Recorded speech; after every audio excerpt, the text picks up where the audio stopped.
Okay, હવે ત્રીજો મુદ્દો એમાં છે. ત્રીજા મુદ્દામાં એવું છે કે the return of the village craft worker.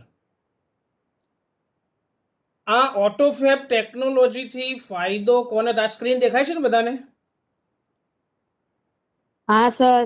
Okay, the return of the village craft worker. કોને કહેશો ક્રાફ્ટ વર્કર એટલે શું? હસ્તકલાકાર. હસ્તકલાકાર. સરસ. તો ક્રાફ્ટ વર્કર એટલે સ્કિલ્ડ વર્કર પણ જેને કહેવાય, હસ્તકલાકાર. હવે ઓટોફેબ ટેકનોલોજીથી શું થશે? પોતાના ગામના જે લોકો પૈસા કમાવા માટે બહારગામ ગયા છે ને, એ લોકો પાછા આવશે પોતાના ગામમાં. કારણ કે પોતાના ગામમાં જ જો એમને ધંધો રોજગાર મળી રહેશે તો એમને બહાર જવાની જરૂર નહીં પડે. એટલે ગામડાના જે ક્રાફ્ટ વર્કર્સ છે એ બધા પાછા આવશે. હવે અહીંયા શું કહે છે? If mass production loses its economic advantage. Mass production વાળા જે છે ને એમને જો ઇકોનોમિક એડવાન્ટેજ એટલે કે આર્થિક રીતે કોઈ ફાયદો નહીં મળે. હવે માસ પ્રમોશન એટલે શું?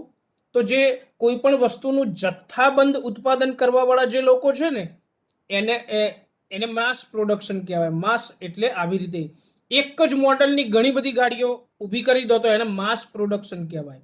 માસ એટલે જથ્થાબંધ અને પ્રોડક્શન એટલે ઉત્પાદન. માસ પ્રોડક્શન એટલે જથ્થાબંધ ઉત્પાદન. બરાબર? આખું માસ પ્રોડક્શન જે શબ્દ છે ને એનો અર્થ થાય છે જથ્થાબંધ ઉત્પાદન. હવે તમે કહે છે કે જથ્થાબંધ ઉત્પાદન જે કરવાવાળા છે એમને ઇકોનોમિક એડવાન્ટેજ નહીં થાય. ઇકોનોમિક એટલે આર્થિક, જેને ફાઇનાન્શિયલ પણ કહેવાય, અને એડવાન્ટેજ એટલે ફાયદો, લાભ, બેનિફિટ. કારણ કે આ ઓટોફેબ ટેકનોલોજીથી શું થશે? દરેકની પસંદગી અલગ અલગ હશે, દરેકની કોઈ પણ વસ્તુની ડિઝાઇન અલગ અલગ હશે. એટલે જથ્થાબંધ ઉત્પાદન થશે નહીં. કારણ કે જે માણસ આવશે એ ડિઝાઇન લઈને આવશે, ચલો મને આ ડિઝાઇનની આ વસ્તુ બની આપો. ધારો કે ખુરશી છે તો કોઈને કોઈ પ્રકારની ખુરશી ગમે, કોઈને અલગ પ્રકારની ખુરશી ગમે. પેલું તો શું છે, તમે શોરૂમમાં જાઓ એટલે તમને એ પ્રકારની ખુરશીઓ આપેલી જ હોય, તમારે એ રીતે પસંદ કરી અને લઈ લેવી પડે. પણ તમારી પોતાની ડિઝાઇન હોય અને એ ડિઝાઇનની તમે પેન ડ્રાઈવમાં એની ડિઝાઇન આપો તો તમને ત્યાં એ જ પ્રકારની વસ્તુ બનાવી આપે. એટલે જથ્થાબંધ ઉત્પાદન થવાનું બંધ થઈ જશે. અને જો જથ્થાબંધ ઉત્પાદન થવાનું બંધ થશે એટલે એમને આર્થિક રીતે કોઈ ફાયદો નહીં થાય. એટલે શું કહે છે? Huge centralised factories would disappear. જે મોટી મોટી સેન્ટ્રલાઇઝ્ડ એટલે કેન્દ્રીયકૃત જેને કહેવાય. સેન્ટ્રલાઇઝ્ડ એટલે brought under the control of central authority, જેને કેન્દ્રીયકૃત કહેવાય. ટૂંકમાં શું હોય કે મુંબઈમાં એની હેડ ઓફિસ હોય, ત્યાંથી એનું પ્રોડક્શન થતું હોય ને આખા ઇન્ડિયામાં બધી જગ્યાએ જતું હોય. પણ અહીંયા શું થશે? હવે ઓટોફેબ ટેકનોલોજી આવશે એટલે એ તો નાનકડું મશીન હોય. એ મશીન તો કોઈ પણ પેલી મોટી ફેક્ટરી બનાવી એના કરતાં નાનું મશીન તો જુદી જુદી જગ્યાએ નાનકડા ગામડાઓમાં પણ આવી જાય. એટલે જે મોટી મોટી સેન્ટ્રલાઇઝ્ડ ફેક્ટરીઓ છે ને એ ડિસઅપિયર થશે. ડિસઅપિયર એટલે અદ્રશ્ય થઈ જવું. એ બધી જ ફેક્ટરીઓ અદ્રશ્ય થઈ જશે. બરાબર? એટલે એ ફેક્ટરીઓ બંધ થશે. They will be replaced by smaller and community based facilities. અને એના કારણે શું થશે? They will be replaced by, એની જગ્યાએ નાની નાની અને કમ્યુનિટી બેઝડ ફેસિલિટીઝ આવશે. કમ્યુનિટી શબ્દનો અર્થ થાય છે સમાજ. અમુક સમાજ આધારિત, અમુક સમુદાય હોય, સમુદાય આધારિત ફેક્ટરીઓ બનવાની શરૂ થઈ જશે, જેને કમ્યુનિટી એટલે સમાજ થાય. There will be a continuous decline in the amount of human efforts needed to produce material goods. બીજું શું થશે? There will be continuous decline. ધીમે ધીમે ઘટાડો જોવા મળશે. ડિક્લાઇન એટલે ઘટાડો. શેનો ઘટાડો જોવા મળશે? તો માનવ શ્રમ. જે માણસો ઘણા બધા કામ કરતા હોય ને એની જગ્યાએ મશીન કામ કરે ને, તો દાખલા તરીકે આપણે કોઈ ખાડો ખોદવો હોય, અહીંથી આપણે 1 કિલોમીટર ખાડો ખોદવો હોય તો માણસો ખાડો ખોદવા બેસે તો કેટલા બધા માણસોની જરૂર પડે, કેટલો બધો સમય જાય. એની જગ્યાએ તમે એક જેસીબી બોલાવી દો તો જેસીબી એકલું જ એ ખાડો ટૂંક સમયમાં પૂરો કરી દેશે. કોઈ માણસ, 1 કે 2 માણસની જરૂર પડશે. એટલે એ વસ્તુ છે કે જ્યારે મશીન્સ આવે છે ને ત્યારે જે હ્યુમન એફર્ટ્સ છે, માણસોના જે મજૂરી છે, એમના જે પ્રયત્નો છે એની બહુ જરૂર નહીં પડે કોઈ પણ વસ્તુનું ઉત્પાદન કરવા માટે. મટીરિયલ ગુડ્સ એટલે માલ સામાન, પ્રોડ્યુસ એટલે ઉત્પાદન કરવું. માલ સામાનનું ઉત્પાદન કરવા માટે વધારે માણસોની જરૂર નહીં પડે.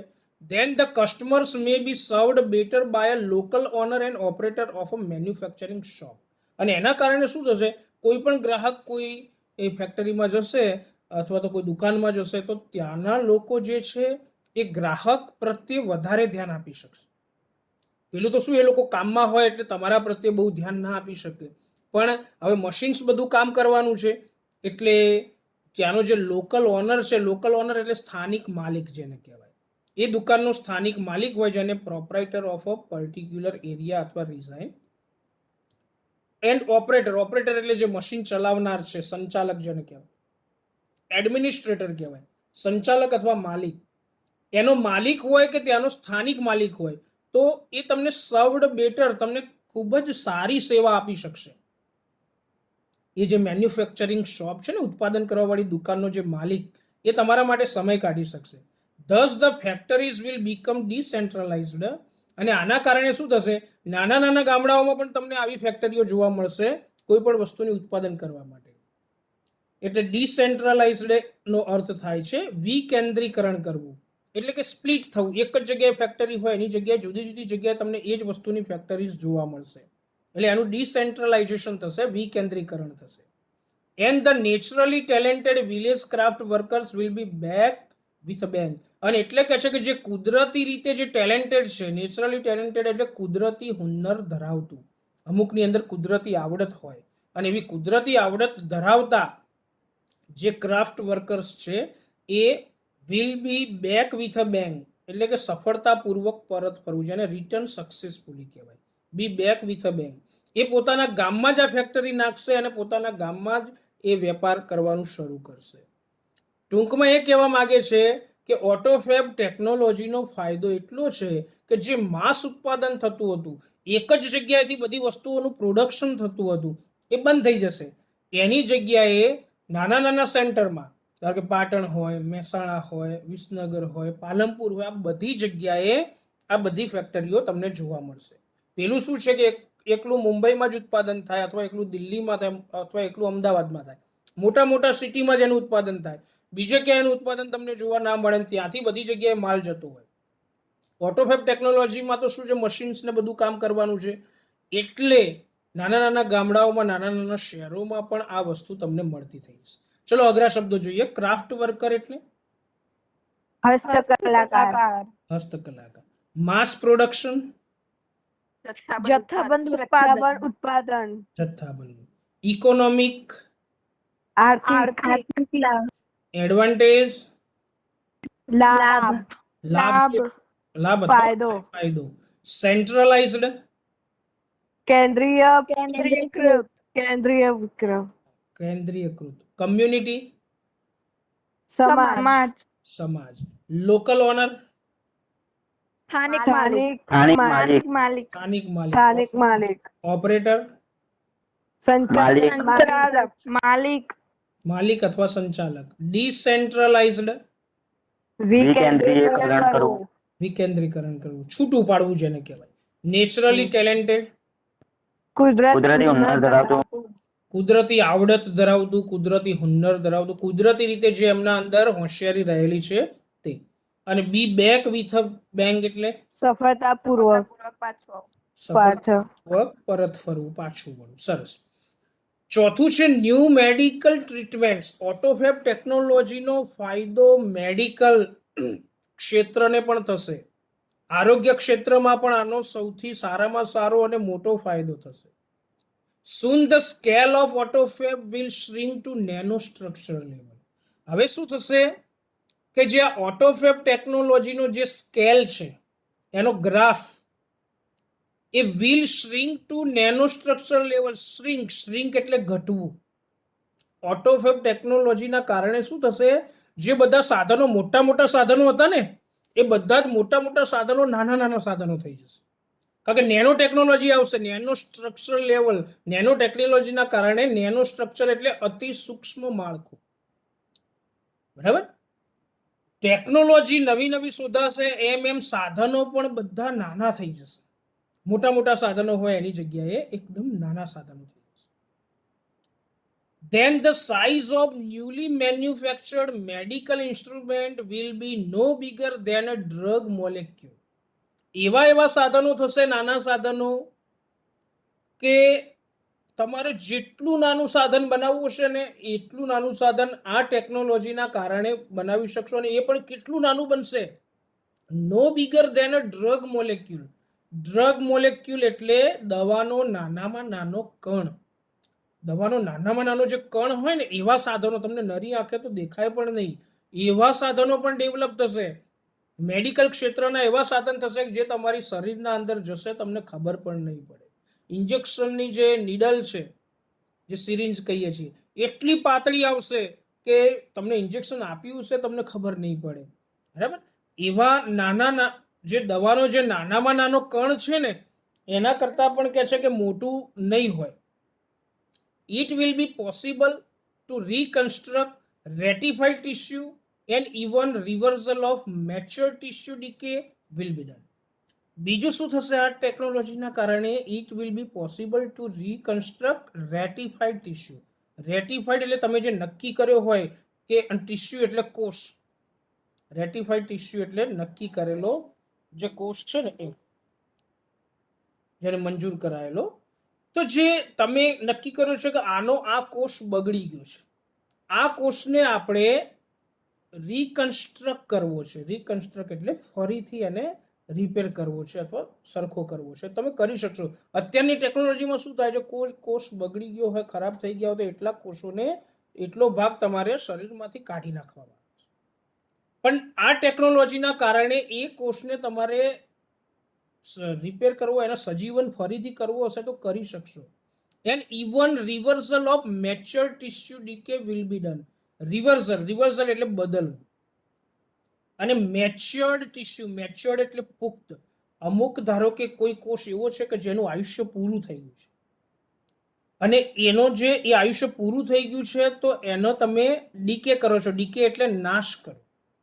કોઈ કોષ, આપણા શરીરમાં ઘણા બધા કોષ રહેલા છે, એમાંથી કોઈ કોષ એવો થઈ ગયો છે કે એનું આયુષ્ય પૂરું થઈ ગયું છે, હવે એ કોષ ફરીથી કામ કરી શકે એવું નથી.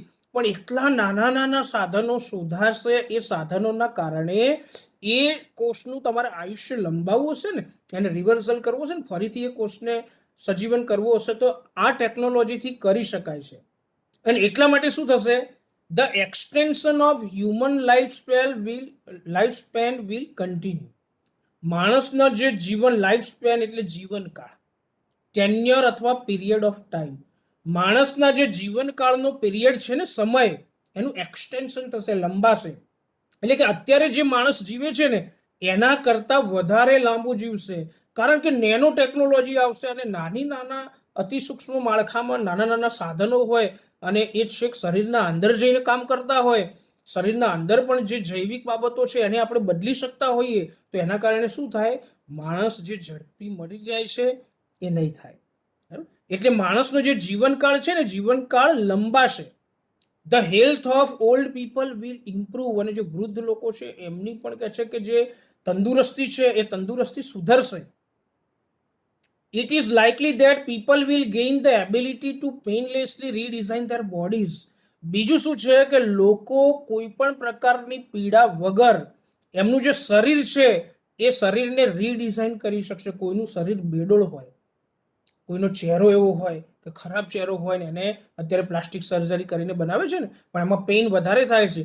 પણ નાના નાના અતિ સૂક્ષ્મ સાધનો એવા શોધાશે કે એના કારણે એ કોઈ પણ પ્રકારના પેઇન વગર, દુઃખ વગર એ પોતાની બોડીને રીડિઝાઇન કરવાનો ફાયદો મેળવી શકશે. ગેઇન એટલે મેળવવું, લાભ થવો જેને કહેવાય. એટલો લાભ થશે કે એમને કોઈ પણ પ્રકારની પીડા થશે નહીં અને એ પોતે એનો લાભ મેળવી શકશે. ધ કમ્બાઇન્ડ ઇફેક્ટ ઓફ સચ ચેન્જીસ કુડ બી ડ્રામેટિક. કમ્બાઇન્ડ એટલે સંયુક્ત, જોઈન્ટ, કલેક્ટિવ કહેવાય એટલે સંયુક્ત. અને આવા જે પરિવર્તનો આવશે ને તો આવા પરિવર્તનોની જે એની જે અસરો છે ને એ અસરો ખૂબ જ જોરદાર હશે. ડ્રામેટિક શબ્દનો અર્થ થાય જોરદાર. એની જોરદાર અસર આપણી સોસાયટી ઉપર જોવા મળશે, સમાજ ઉપર. It is believed that after some years a small mountain top community could be self-sufficient with a collection of fabricators and a solar power generator. અત્યારે શું થાય છે, લાઇટ નથી હોતી, એટલે જે ડુંગરાળ વિસ્તારમાં જે છેક ઉપર ટેકરી ઉપર રહેતા હોય એ લોકો કશું કરી શકતા નથી. એ એટલા ડુંગરાળ વિસ્તારમાં જ ફરે જઈને મજૂરી કરી રખડી અને એ પોતાનું ગુજરાન ચલાવતા હોય છે. હવે આવી ટેકનોલોજી શોધાશે, ઓટોફેબ ટેકનોલોજી આવું બધું આવશે ત્યારે ડુંગરાળ વિસ્તારમાં એ લોકો લાઇટ માટે શું કરશે, સોલર પેનલ્સ લગાવશે અને સોલર પેનલ્સમાંથી એ વિદ્યુત ઉત્પન્ન કરશે અને એ વિદ્યુત ઉત્પન્ન કરી અને એ પોતે જુદા જુદા પ્રકારના ફેબ્રિકેટર્સ એટલે કે કોઈ વસ્તુ બનાવવાના જે સાધનો છે એવા મશીનો લાવશે અને એવા મશીનો લાવી અને એ પણ પોતાને જે જીવન જરૂરિયાતની બધી વસ્તુઓ છે એનું ઉત્પાદન કરી શકશે, એ માલ સામાનને વેચી શકશે. એટલે કે એ પણ બધા શું થશે, સેલ્ફ સફિશિયન્ટ થશે. સેલ્ફ સફિશિયન્ટ એટલે પૂરતું, એ પોતાના પૂરતું તો એ બધી વસ્તુઓ બનાવી શકશે. એટલે કે જે ડુંગરાળ વિસ્તારનો જે મોટા ભાગનો માસ છે, મોટા ભાગના માણસો છે એ પછાત રહી જાય છે. લાઇટ ડુંગરાળ વિસ્તારમાં હોતી નથી એટલે કશું કરી શકતા નથી. પણ સોલર એનર્જીનો ઉપયોગ કરી અને એ સોલર પાવર જનરેટર ત્યાં બનાવશે કે એમાં સૂર્ય ઉર્જાનો સંગ્રહ થાય અને એ ઉર્જાનો એ મશીન્સ ચલાવવા માટે ટેકનોલોજીમાં એ ઉપયોગ કરશે અને એ પણ સ્વાવલંબી બનશે. અહીંયા અઘરા શબ્દો જુઓ. શ્રિંક એટલે ઘટવું. ઘટવું. નેનો સ્ટ્રક્ચર અતિ સૂક્ષ્મ માળખું. સરસ. અતિ સૂક્ષ્મ માળખું નાનકડી બાબતો છે. ડ્રગ મોલેક્યુલ દવાનો નાનામાં નાનો કણ. હા, દવાનો નાનામાં નાનો કણ. રેટિફાઈડ ટિશ્યુ એટલે મંજૂર કરાયેલો.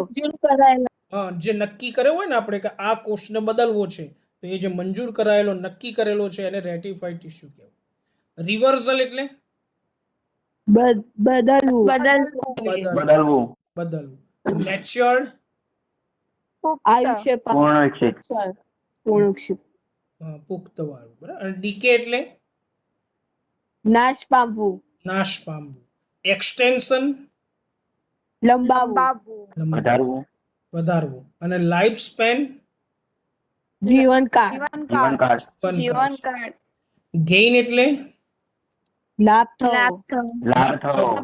થવો, મેળવવું. કમ્બાઇન્ડ સંયુક્ત. અને સફિશિયન્ટ એટલે પૂરતું. ઓકે, પૂરતું. હવે છેલ્લો પેરેગ્રાફ જોઈ લઈએ આપણે આ પાઠનો.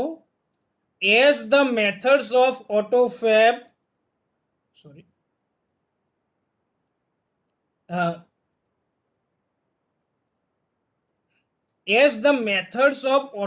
એડવાન્સ.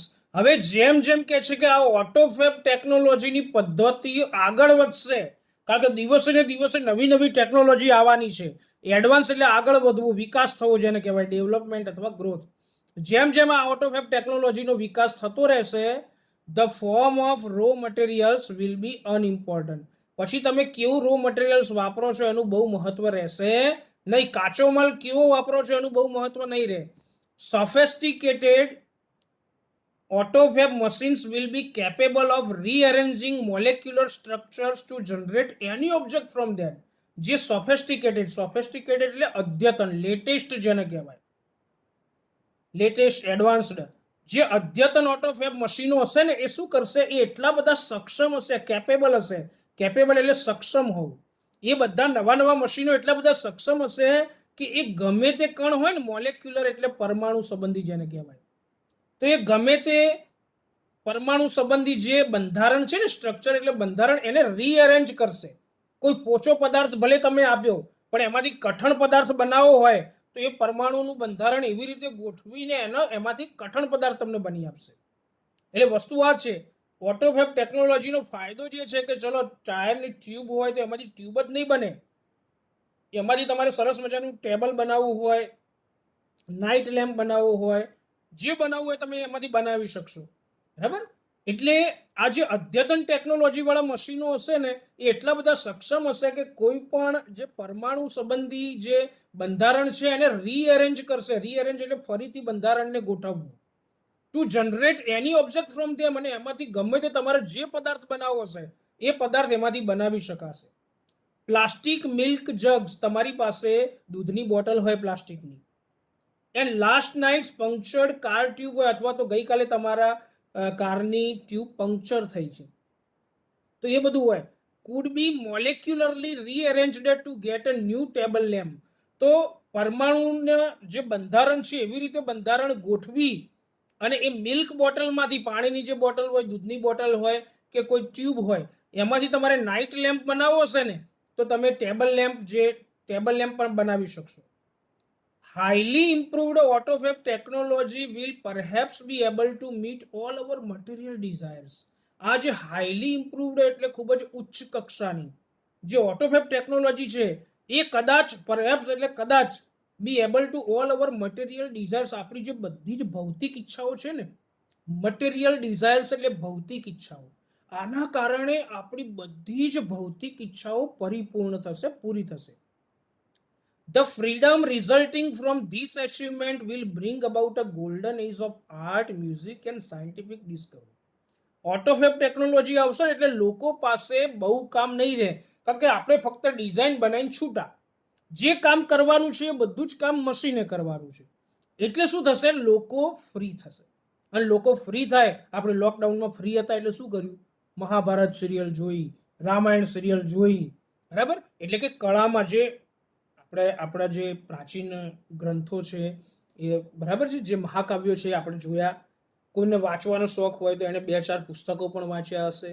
કોઈને સંગીતનો શોખ હોય તો એણે એ પણ પ્રેક્ટિસ કરી હશે. ટૂંકમાં જ્યારે જ્યારે તમને સમય મળે છે ત્યારે તમે ઇતર પ્રવૃત્તિઓમાં રસ ધરાવતા થાવ છો. તો અહીંયા પણ શું થશે કે આ ટેકનોલોજીના કારણે આમાંથી જે સ્વતંત્રતા મળશે ને, ફ્રીડમ એટલે સ્વતંત્રતા, તો એ શું આવશે? એક સોનેરી યુગ નીકળશે. શેનો? તો આર્ટ એટલે કળા, મ્યુઝિક એટલે સંગીત, અને સાયન્ટિફિક ડિસ્કવરી એટલે વૈજ્ઞાનિક શોધ. લોકો ફ્રી થશે એટલે નવી નવી વૈજ્ઞાનિક શોધખોળો કરતા થશે. લોકો સંગીતમાં રસ લેતા થશે, લોકો કળામાં રસ લેતા થશે. પણ ટાઈમ મળે ત્યારે ને, આપણને ટાઈમ ના હોય તો આપણે આ બધી વસ્તુઓથી દૂર રહીએ છીએ. પણ જ્યારે ફ્રી ટાઈમ હોય ત્યારે આપણે ગીત સંગીત સાંભળીએ છીએ, બરાબર છે, ટીવી જોઈએ છીએ. તો આ જે ડિસ્કવરી ચેનલ આવે કે ગમે તે આવે, આપણે એ બધું જોઈએ છીએ. પણ ક્યારે? જ્યારે સમય મળે ત્યારે. અને આ ઓટોફેબ ટેકનોલોજીના કારણે લોકોને સમય મળશે અને એના કારણે આ કળાનો ને એનો એક યુગ આવશે એવું. But the open question is, પરંતુ એક ખુલ્લો પ્રશ્ન એવો છે કે whether people want such freedom. શું લોકોને ખરેખર આવી સ્વતંત્રતાની જરૂર છે? And will rejoice in it. Rejoice એટલે આનંદ માણવો. લોકોને સ્વતંત્રતા મળશે તો લોકો શું એ આનંદ માણશે? અમુક લોકો નવરા પડે તો બીજા લોકોનું ખરાબ પણ કરતા થઈ જતા હોય છે. એટલે શું ખરેખર લોકોને સ્વતંત્રતા મળવી જોઈએ? અને શું એ સ્વતંત્રતા મળે તો એમને આનંદ મળે? In life it is often found that, દુનિયામાં કે છે કે આપણા જીવનમાં એ હંમેશા જોવા મળ્યું છે કે the greatest satisfaction comes not from getting what one wants but from working for it. આપણને સંતોષ જે કંઈ એમને મળી જાય એમાં સંતોષ નથી હોતો. તમે એના માટે મહેનત કરી હોય અને મહેનતથી તમને જે મળ્યું હોય એમાં સંતોષ હોય છે.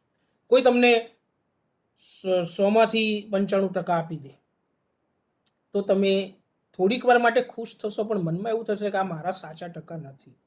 પણ તમે જો મહેનત કરીને તમે 90% લાવ્યા હશો ને, તો પેલા 95% કરતાં પણ તમને વધારે આનંદ મળશે. એટલે કે અહીંયા લેખક એ જ કહેવા માંગે છે કે તમે કોઈ કામ કર્યું હોય અને એનું પરિણામ મળ્યું હોય તો જ તમને એનો સંતોષ મળે છે. એમને કંઈક વસ્તુ મળી જાય તો એનો કોઈ સંતોષ આપણને મળતો નથી. The greatest challenge facing humanity as we proceed into the age of automated fabrication is to find a meaningful use for ourselves. બીજી વસ્તુ, ઓટોફેબ ટેકનોલોજી આવશે એટલે તમારે જેવી વસ્તુઓ બનાવી હશે એવી વસ્તુઓ બનશે, પણ એના ફાયદા પણ છે અને ગેરફાયદા પણ છે. જો એ ટેકનોલોજીનો સદુપયોગ થશે, સારી બાબતો માટે એ ટેકનોલોજી વપરાશે, તો ચોક્કસ એ આપણા માટે ફાયદારૂપ છે. પણ નેનો ટેકનોલોજી, આ ઓટોફેબ ટેકનોલોજી આવશે ને એનો તમે કોઈ બીજા દેશ ઉપર હુમલો કરવામાં ઉપયોગ કરો, બીજા કોઈને નુકસાન કરવામાં એનો ઉપયોગ કરો, તો એ સારી બાબત નથી. એટલે લેખક કહે છે કે આ ઓટોફેબ ટેકનોલોજીનો યોગ્ય ઉપયોગ થાય છે, મિનિંગફુલ યુઝ કહે છે કે એનો ખરેખર જરૂર છે એવો ઉપયોગ થાય તો એ આપણા માટે આશીર્વાદરૂપ છે, પણ જો આપણે એનો ખરાબ ઉપયોગ, દુરુપયોગ કરીશું તો એ માનવ જાતનો વિનાશ પણ નોતરી શકે છે. એટલે ઓટોફેબ ટેકનોલોજીના બંને ફાયદા છે. ચલો, એડવાન્સ એટલે બેટા વિકાસ વિકાસ થવો. સોફિસ્ટિકેટેડ, હા, સોફિસ્ટિકેટેડ અદ્યતન, અદ્યતન જેને કહેવાય આધુનિક કહીએ ને આપણે, આધુનિક, મોડર્ન. પછી મોલેક્યુલર, પરમાણુ સંબંધી. અને રિજોઇસ, આનંદ માણવો, આનંદ કરવો જેને કહેવાય છે. બરાબર બેટા, આ પાઠ અહીંયા પૂરો થાય છે.